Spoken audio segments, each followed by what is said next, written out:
अब क्वेश्चन देखते हैं, ये यूपीएससी ने सी सेट 2021 में आपका क्वेश्चन पूछ रखा है। क्वेश्चन क्या दे रखा है, प्रविष्टियों का एक प्रविष्ट मैट्रिक्स है। ओके, ये मैट्रिक्स मैंने आपको बता दिया इस फॉर्म में दे रखा होता है। यहाँ पर मुझे बनाने में थोड़ा वक्त लग रहा था तो मैंने डायरेक्ट जो डिजिट थी वो लिख दी। ये आपको एग्जाम में इस तरह से दे देगा बॉक्स के अंदर बंद करके, ये हमारा मैट्रिक्स कहलाता है। तो ये कह रहा है प्रविष्टि एक निश्चित प्रवृत्ति पंक्ति का पालन करती है, तदनुसार लापता प्रविष्टि का चयन करें। यानी कि हमें यहाँ पे वैल्यू देखनी है, यहाँ पर हमारी क्या वैल्यू आएगी।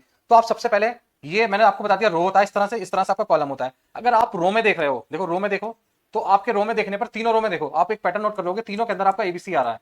इसी तरह से आप कॉलम में देखो, तीनों कॉलम में देखो, देखो फर्स्ट रो इस तरह से, सेकंड रो ये होगी, थर्ड रो ये होगी।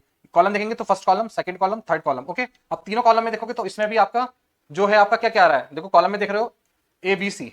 ओके, बट जो लास्ट वाला हमारा रो कह लो या कॉलम कह लो, यहाँ पर एक चीज मिसिंग है। तो ये चीज समझनी है कि क्या हो रहा है। शुरुआत के जो दोनों हमारे रो हैं उसके अंदर तीनों में एबीसी है हमारा। ओके, इसी तरह से शुरुआत के दो जो कॉलम है उसमें भी क्या है, हमारे एबीसी है। अब यहाँ पे जो मिसिंग है क्या है वो देखना है। देखो अगर हम रो के अकॉर्डिंग देखें तो यहाँ पर ए आ गया, यहाँ पर सी आ गया, यहाँ पे बी मिस है। अगर हम कॉलम के अकॉर्डिंग देखेंगे तो यहाँ पर सी आ गया, यहाँ पर ए आ गया, यहाँ पर बी मिस है, तो यहाँ पर बी आना है। ये चीज तो हमें क्लियर हो गई। तो अगर सीधा आप ऑप्शन देखोगे तो आपको दिख रहा है ऑप्शन सी आपका राइट आंसर है, क्योंकि यहाँ पर कैपिटल बी आएगा, यहाँ पर देखो स्मॉल बी है, तो ये आंसर तो वैसे गलत हो गया, ये भी गलत है, और यहाँ पर सी है ये भी गलत है, तो ये आपका राइट आंसर हो गया। अब हमें डिजिट फाइंड आउट करनी है। यहाँ पर डिजिट क्या आती है, मान लो इस तरह के सिमिलर कुछ ऑप्शन दे दे तो हमें डिजिट भी फाइंड आउट करनी पड़ सकती है। ओके, तो डिजिट कैसे फाइंड आउट करेंगे तो उसका तरीका देखो, आप देख पा रहे होगे तो यहाँ पे 10, ठीक है। अगर मैं इसमें 7 में और 3 आपस में ऐड कर दूं तो 10 बन रहा है। इसी तरह से ये 3 और ये 6 ऐड कर दूं तो ये 9 बन रहा है। इसी तरह से 10 में क्या ऐड करूं कि आपका 13 बन जाए, तो 3 ऐड करना पड़ेगा। तो यहाँ पर इसका 3 भी राइट आंसर होगा।